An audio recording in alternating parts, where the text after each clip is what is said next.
As with every league, every year, there are those signings that you really like and those signings that you really don't.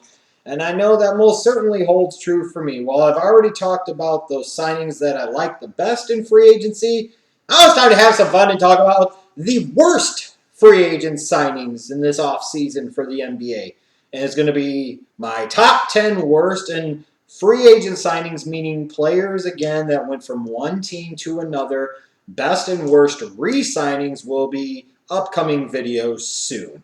There were some really bad ones, in my opinion, in this free agency period, and I'm going to go ahead and kick it right off. Number 10, Lou Williams to the Lakers for 3 years and $21 million. Sorry, Lake Show fans, I'm not a fan of this one for a few reasons. Number one, yes, he's the reigning sixth man of the year, but when you look at what he got from the Lakers, don't you think for a guy that was a sixth man of the year, that if he was that valuable to the Raptors or they really valued him that much, they would have found a way to at least give him this or maybe even a little bit more? Doesn't that raise a bit of a red flag that he was the sixth man of the year and yet the Raptors seem to be almost happy to see him go for $7 million a year? You know, you've also heard some reports that he's a bit of a headache and this and that. You know, and that may be true, that may not be true, although you could partially see some of that. But again, I speak to the fact that the Raptors allowed him to leave and got nothing in return for him, and all they would have had to do was pay him $7 million a year. You know, now you bring him into a situation with the Lakers where he's going to have to play with Kobe Bryant. Oh, good God. You've got Swaggy P, Nick Young there. Oh, good God. And then you look at the future of this team and guys like Jordan Clarkson and number 2 overall pick D'Angelo Russell, and where in the hell are you fitting Lou Williams into this mix? Because you know Kobe's going to play his minutes. You know Kobe's going to take his 25, 30 shots every game. And all the while, you got to try and figure out a way for Jordan Clarkson to get his shots every game. You got to figure out a way for D'Angelo Russell to get his shots every game. Maybe even Nick Young to get his shots every game. Now you got Lou Williams wanting to shoot too. This in some ways is almost going to be epic to watch, trying to watch all of these guys play with each other. Wow, that sounded really, really bad. You get what I meant. But see how they fit together and see how they can manage to share the basketball. There's only going to be one basketball to go around on the perimeter, but these guys are all going to see it, vacuum it, shoot it, brick it. And I just don't like bringing in a Lou Williams and taking time off of the floor from Jordan Clarkson and or D'Angelo Russell. I'm just not a big fan of this signing. Number 9, DeMarre Carroll going to the Toronto Raptors for 4 years and $60 million. You know, when I look at the Raptors, this is a team that really, frankly, to me, imploded in the first round of the playoffs against the Wizards. This is a good team, not a great team, not really a championship contending team. So, on the one hand, it's good to be able to see them go out and be somewhat of a player in free agency and make a big move like this. But in all intents and purposes, they're bringing in the 5th man from the Atlanta Hawks. You know, in a lot of ways, people might view him as their 5th best player. You know, they had 4 starters in their starting lineup this year in Horford, Millsap, Teague, and Korver.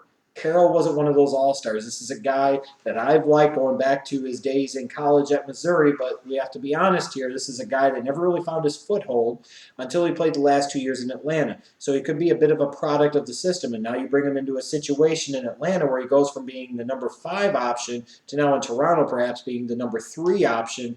You know, $15 million a year. If you're going to offer this much, maybe try and go get a guy like Tobias Harris, who is younger and frankly a better player, for a similar price, or at least put the onus on Orlando to try and match the deal. I just thought there were better options out there at better prices than DeMarre Carroll. I don't think it'll be a bust signing for them. I just don't think it was a great signing. Number 8, Tyson Chandler to the Phoenix Suns for 4 years and $52 million. Tyson Chandler, I thought, really regressed this past season. It was really starting to show his age. You're talking about a guy, again, at 32, 33 years of age, whatever he is. He's not just that age. He's been playing in the league since he's 18 years old. So this is a guy, from an NBA standpoint, his body is about 37 years of age or so. You've seen it with some of these guys that came straight out of high school. When they drop off badly, and their bodies really start to break down. See Kevin Garnett, see Kobe Bryant. 2 Hall of Famers, great players, legends, icons, if you will, to a certain degree. And look at what they are now. Kobe can't stay healthy to save his life. Kevin Garnett's barely an NBA player in a lot of ways. Tyson Chandler could very quickly be heading down that road, but the Phoenix Suns decided they wanted to give him $13 million a year. $13 million a year. That's insane, in my opinion. It's just insane. If you wanted to do it for 1 or 2 years, that I could see. But you're tying $13 million a year into a center whose career trajectory and skills are only going down. There is no plateauing. There is no going up. It is only heading down. It's just a matter of how precipitous and steep that drop-off is going to be. Number 7, Rajon Rondo. It's the Sacramento Kings for 1 year and $10 million. You might sit there and say, well, it's only a 1-year deal. I thought you liked 1-year prove-it deals. I like 1-year prove-it deals when they're not Rajon Rondo and it's not the Sacramento Kings. You have George Karl. You have DeMarcus Cousins. So we decide we love and value team chemistry. Let's bring Rajon Rondo into the mix. Oh, good God. The good thing about it and why it's not higher on the list is because, again, it's a 1-year deal. But, again, you're basically wasting $10 million because what the hell is Rondo going to bring to the table for you? I mean, seriously. Just because you have the money to spend doesn't mean you have to spend it. Why spend it? Why give Rondo $10 million this year? For what? So that way you can win 33 games? Number 6, Al-Farouq Aminu to the Portland Trailblazers for 4 years and $30 million. He's a borderline starting 3 at the NBA level, and I say very borderline, and I understand they traded off Batum in his higher contract, but Batum to me is quite a bit better as a player and does more on both ends of the floor. You gave Aminu $7.5 million a year. I mean, is that going to be the baseline price for mediocre NBA starters or solid bench players? $7.5 million a year. These are the contracts that fuck up the NBA salary structure. It's not always the max deals or giving guys that don't deserve max deals. That doesn't help. But what really kills it is these guys that get $7.5 million a year for being, middle of the road to below middle of the road NBA players. Similar to number 5. The Toronto Raptors on the list again. Cory Joseph, 4 years and $30 million. Just because he was with the Spurs doesn't mean he's worth $7.5 million a year. This is insanity. It's insanity. I mean, wow. Think about that. You gave Cory Joseph $7.5 million a year, along with DeMarre Carroll's $15 million a year. I understand that in Toronto, because of it being Canada, because of the taxation and the differences in currency, you might have to pay people a little bit more to go play in Canada because everybody might not want to live in Toronto, Canada. I get that and I understand that. However, holy Christ.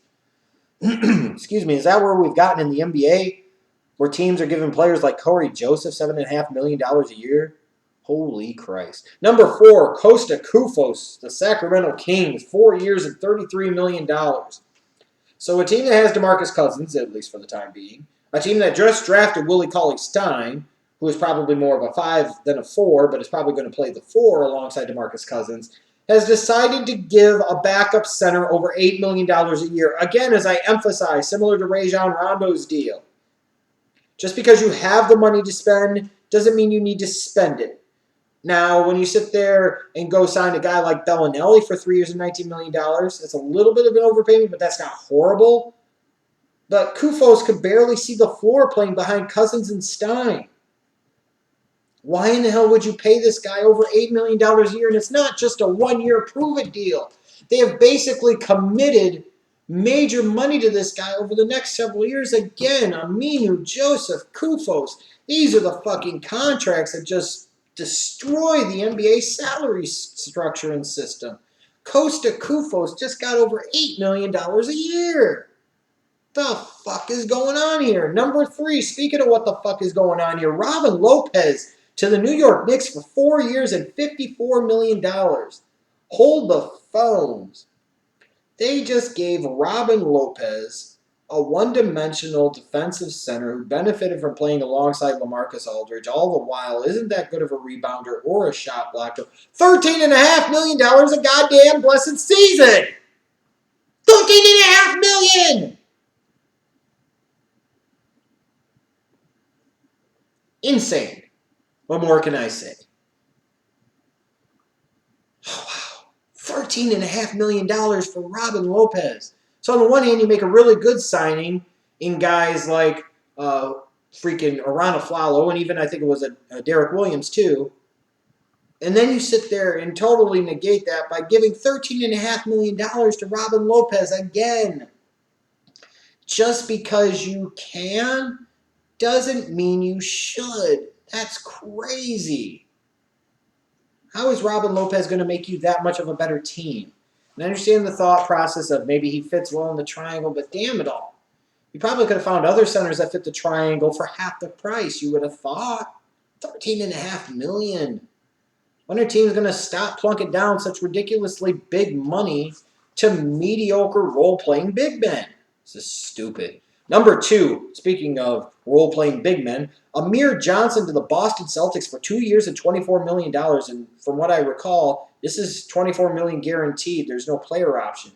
Why would the Boston Celtics give $12 million a year to a guy that is a bit of an undersized 4? And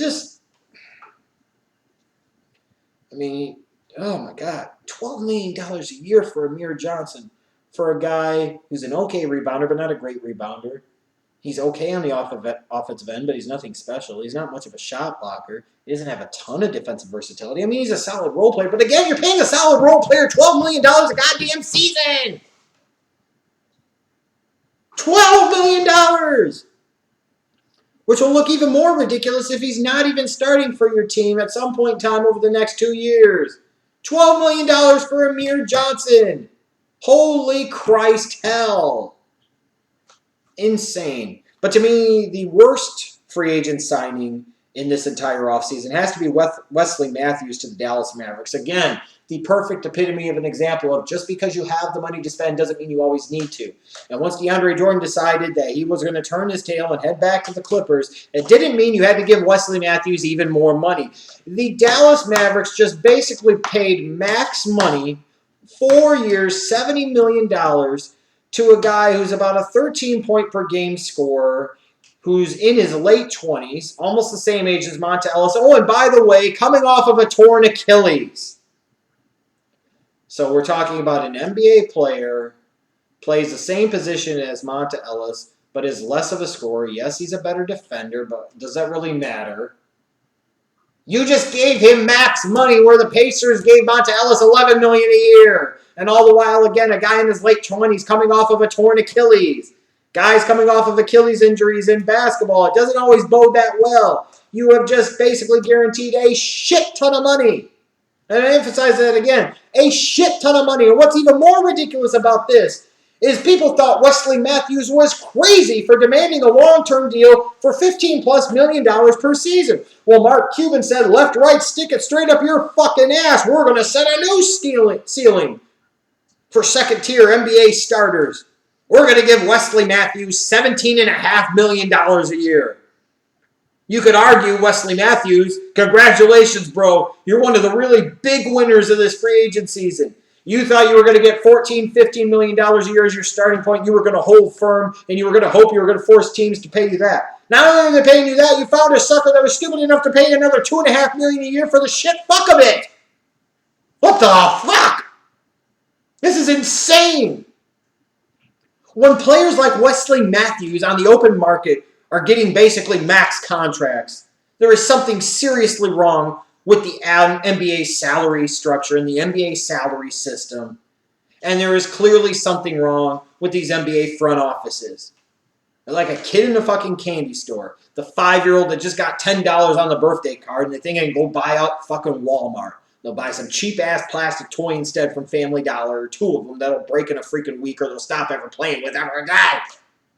Wesley Matthews just got almost $18 million a year. How ridiculous is that? He's basically getting paid the same amount of money per season as Kawhi Leonard. Just absorb that for a moment. That's why the Dallas Mavericks signing of Wesley Matthews, with a slew of other really bad free agent signings, has to rank at the top of the list in this year's NBA offseason period as the PU worst. Now for Wesley Matthews, congratulations, man. You just conned somebody out of almost $18 million a season. Apparently, Mark Cuban needs to go back to the Shark Tank and learn about bad investments. Holy hell.